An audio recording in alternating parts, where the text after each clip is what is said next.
va parler du marché action américain avec Julie Jourdan à mes côtés en plateau, gérante action américaine chez Mansartis. Bonjour Julie. Bonjour. Merci beaucoup, mais il faut évidemment réagir à ce qu'on vient de décrire et de détailler avec Bastien, parce qu'on va parler du marché américain, des 20% de baisse du S&P 500. À chaque fois, ces questions de marché nous ramènent au sujet de l'inflation et de la Fed. C'est les deux sujets qui, en tout cas aux États-Unis, préoccupent énormément les investisseurs à court terme. Donc c'est vrai qu'on a eu un chiffre de l'inflation vendredi qui était particulièrement fort et qui vient confirmer qu'en fait, ça touche de manière extrêmement importante le consommateur américain.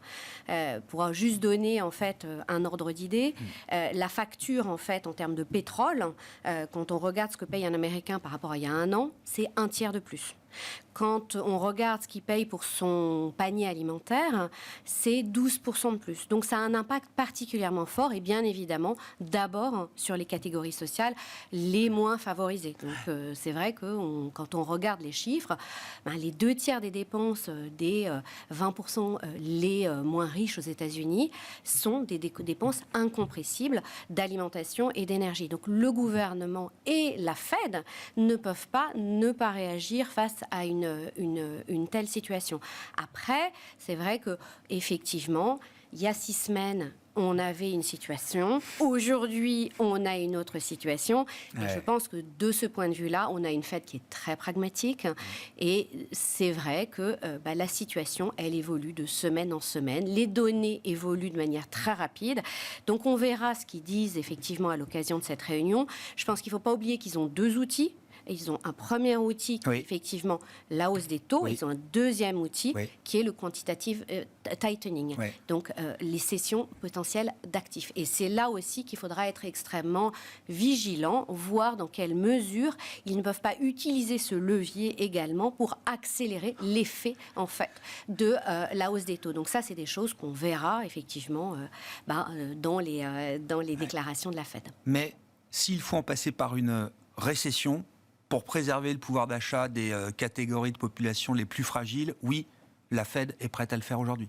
Alors, ils n'ont pas dit qu'ils étaient prêts à le faire. Non, aujourd'hui, ils ont dit qu'ils acceptaient ouais. l'idée qu'il y ait des conséquences, notamment sur le marché de l'emploi. Et ça, c'est quelque chose qui était relativement nouveau. Il ne faut pas oublier qu'aujourd'hui, on est dans un marché de l'emploi qui est très tendu. On a un niveau de chômage qui est proche du niveau de plein emploi, donc il y a très peu de chômeurs, avec un taux de participation en fait des Américains qui avait bien progressé ces derniers mois, mais qui s'était un petit peu, on va dire, stabilisé, pour ne pas dire stagné sur le dernier mois. Donc on verra comment ces choses évoluent. Ce que l'on voit, c'est qu'effectivement, on commence déjà avant même que la Fed accélère ou pas son programme de hausse des taux, on voit qu'on a un certain nombre de sociétés qui sont plus prudentes. On l'a vu, et notamment, c'est ça qui est intéressant, notamment dans des secteurs d'activité qui, aujourd'hui, ne connaissent pas la crise. C'est-à-dire la technologie. Donc, quand on regarde que des acteurs comme Microsoft, comme Intel et d'autres... Cisco aussi, il y avait Cisco, un petit et d'autres sociétés, Salesforce, ralentissent leur programme de recrutement. Effectivement, ça nous dit les entreprises commencent à avoir une certaine forme de prudence. Je regardais dans le secteur technologique, il y a eu 15 000 départs ou 15 000 licenciements sur le seul mois de mai aux États-Unis. Voilà. Ça donne un peu la dimension, effectivement. Effectivement. Alors après, souvent, les licenciements concernent des sociétés très spécifiques. Donc, voilà. Mais c'est quelque chose qui est à garder en tête. Il y a un peu plus de prudence, y compris dans des secteurs qui sont aujourd'hui finalement très privilégiés parce que ne connaissant pas la crise, au contraire, ayant des niveaux de croissance tout à fait satisfaisants. On va aborder la dimension et la stratégie en matière de stock picking. C'est votre métier de sélectionner les valeurs. Mais comment vous regardez la dimension un peu macro du marché? Tout le monde a vu les nouvelles hier, ça fait les gros titres. Le S&P 500 est en baisse de plus de 20% par rapport à son record historique de début janvier, à plus de 4800 points. Qu'est-ce que ça nous dit quand même de l'état d'esprit des investisseurs? Il n'est pas bon, mais des fragilités peut-être qu'il y a dans ce marché, qui a déjà accusé quand même des ajustements de prix majeurs. Et là, on parle que des marchés actions, mais qu'en est-il sur l'obligataire? Qu'en est-il sur les marchés de crédit? Enfin, je veux dire, la purge est violente de partout, Et pour autant, on se demande si on n'est pas en train de basculer dans quelque chose qui pourrait être encore plus négatif du point de vue des marchés, j'entends, Julie. C'est dur de se poser cette question après déjà 5-6 mois compliqués. Alors, c'est vrai que c'est la question qu'il faut se poser en même temps, parce qu'effectivement, où est-ce qu'on en est ?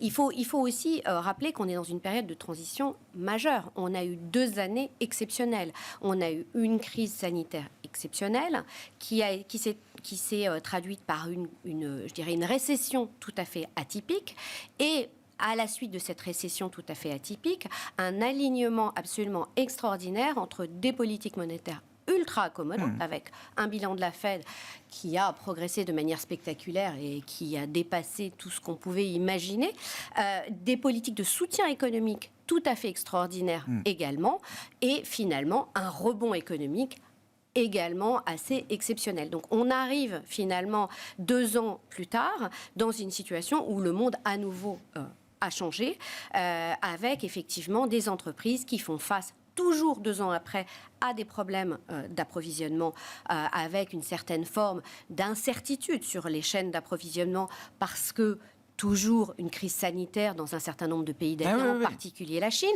La guerre, effectivement, entre l'Ukraine et la Russie qui vient rajouter de l'incertitude. Et donc, une perception, en fait, de, finalement, après ces 2 années, vers quoi on va ? Est-ce qu'on va vers une récession ? Est-ce qu'on va vers une récession des profits ou une récession économique ? C'est une vraie question qu'on peut se poser. Et aujourd'hui, c'est ce que se pose comme question le marché, avec effectivement des politiques monétaires qui ont complètement se sont infléchies. Donc, c'est vrai que quand on regarde ça, on regarde aussi l'histoire et au regard de l'histoire, ce que l'on constate, c'est qu'il y a eu différentes phases sur les marchés. On a des phases de peur sur la croissance. En général, ça se traduit par des baisses de marché de l'ordre de 15 à 20%. Donc là, on est passé au-delà. Et quand on a des récessions, en moyenne, et les moyennes ne veulent rien dire, si ce n'est être un chiffre à un instant T, mais on a en moyenne des baisses d'à peu près 30% de marché. Donc c'est vrai que... On est à ce moment-là. On est à ce moment-là. On est à ce moment-là. Après, évidemment... Tout n'est pas noir dans cet environnement-là. Non, tout n'est pas noir parce qu'il n'y a même pas de capitulation de marché. C'est ça qui est assez paradoxal. On a des entreprises qui sont très saines, qui ont beaucoup de cash, qui publient des résultats qui sont globalement solides, avec des niveaux de marge qui sont bons, qui génèrent des niveaux de free cash flow tout à fait élevé. Donc, tous ces éléments sont globalement des éléments de soutien. On a un consommateur qui est effectivement à risque sur la partie low income en particulier, et on a un ralentissement sans doute également qu'on est en train de percevoir et qui est en train de se concrétiser sur les catégories les plus, je dirais, plus riches. Middle class, d'accord. Mais néanmoins, on reste sur des niveaux de consommation qui sont élevés. On le voit bien avec les avions, le tourisme, etc. Donc aujourd'hui, on est dans un doute, en proie à un doute, parce qu'on est dans une phase de transition, de normalisation, ou en tout cas une transition assez forte avec un certain nombre de doutes. Donc, effectivement, dans ce contexte-là, il faut d'autant plus être sélectif, d'autant plus faire du stock picking et regarder les fondamentaux des entreprises et les analyser avec beaucoup de rigueur. Et de ce point de vue-là, après les éléments d'information publiés par les entreprises pour le premier trimestre, après la baisse des prix qu'on a déjà connue, est-ce qu'en matière de stock picking, vous êtes dans une phase de l'idée de saisir des opportunités tactiques, voire stratégiques ? Est-ce que c'est un moment justement où en tant que stock picker, on a envie de commencer ou recommencer à construire des positions sur des entreprises particulières ? Alors, je pense qu'on fait un métier où on est toujours en train de s'interroger sur les opportunités, à la fois en termes de valeur, de secteur.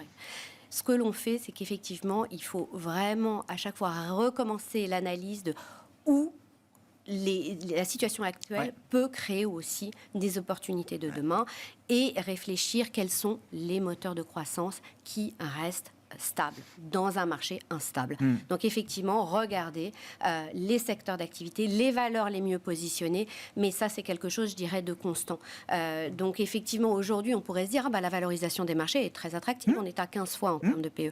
Mais c'est pas suffisant, parce que si demain les earnings sont revus à la baisse de 20%, c'est pas un élément suffisant en soi, c'est un élément d'analyse, mais effectivement, on pouvait dire la même chose quand le marché était à 20 fois, on disait c'est trop cher et pourtant il a continué à progresser. Donc ça fait partie de la palette des éléments qui sont à notre disposition pour réfléchir, analyser, mais notre travail, c'est vraiment de regarder les fondamentaux, de sélectionner les valeurs en fonction d'un certain nombre d'éléments qui nous paraissent porteurs. Est-ce que les publications du deuxième trimestre, alors qui vont être très concentrées là, sur 2 semaines en juillet, autour du 15 juillet, c'est toujours le sprint final avant la pause estivale des géants, est-ce que ce moment-là permettra de nettoyer peut-être les anticipations encore un peu trop complaisantes? Est-ce que ça va être une saison de warning, d'avertissement, qui permettrait peut-être au marché d'une certaine manière, de toucher le fond de la piscine et de rebondir ou de repartir avec un peu plus de visibilité?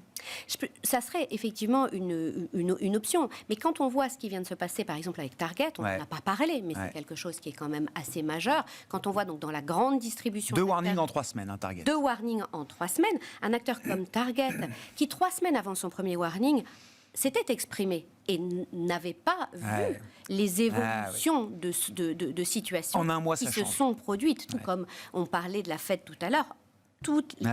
L'activité change de manière extrêmement rapide. Quand on voit ce qui se passe avec Target, où effectivement ils ont annoncé avoir non seulement des coûts de transport, 1 milliard supérieur à ce qu'ils anticipaient quelques semaines avant. Donc, c'est quand même quelque chose de colossal. Voir que effectivement on a acheté, mais on a reçu trop tard, donc on est obligé de réajuster. Et quelques semaines plus tard, de dire, finalement, on va déstocker, on va faire des discounts, et notre marge est complètement revue à la baisse. 3 semaines encore après avoir fait ce premier warning. On voit bien que la situation, elle est instable. Ce qui ne veut pas dire que toutes les sociétés dans cette situation-là. C'est un cas particulier. Ils ont aussi, je dirais, souffert des goulets d'étranglement sur les approvisionnements et d'avoir eu des retards dans les livraisons, etc., etc. Donc, il y a des situations particulières. Est-ce que les résultats du deuxième trimestre vont être importants? Oui. Est-ce qu'ils vont nous parler d'inflation? Sans doute encore plus qu'au premier trimestre, où il y avait déjà 417 sociétés sur les 500 du S&P 500 qui en ont parlé. Maintenant, on verra effectivement, ça va être très important et très intéressant de surveiller et de suivre tout ça. Merci beaucoup Julie. Julie Jourdan avec nous pour évoquer la situation des marchés américains. Situation compliquée, l'ensemble de la planète finance est particulièrement chahuté, vous le savez, depuis des semaines et des mois maintenant, alors qu'on attend la prochaine décision de la Fed demain soir. Julie Jourdan, gérante action américaine chez Mansartis, était l'invitée de la mi-journée dans Smart Bourse sur Bismart.